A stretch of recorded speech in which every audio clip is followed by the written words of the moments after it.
নমস্কাৰ এভৰিৱান, কি খবৰ আপোনালোকৰ? ভোগৰ উৎসৱ ভোগালী বিহুৰ বিয়া কৰা শুভেচ্ছা জ্ঞাপন কৰিলোঁ। মাঘ বিহুৰ ভোগালী বিহু বুলি যোৱা কেইবছৰ যেনেদৰে লাড়ু পিঠা বনোৱা হয়, এইবাৰো ব্যতিক্ৰম নহ'ল। একেদৰেই পিঠাগুড়ি খান্দিলোঁ, লাড়ু বনালোঁ, পিঠা বনালোঁ।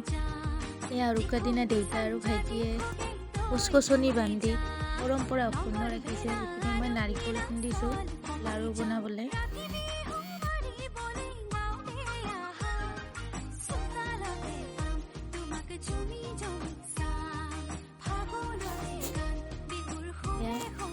তিলৰ পিঠা বনালোঁ এখন।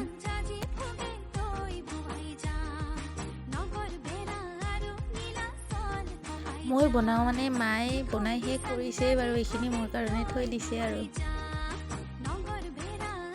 পিঠা বনোৱা হোৱাৰ পিছত লাড়ুও বনালোঁ।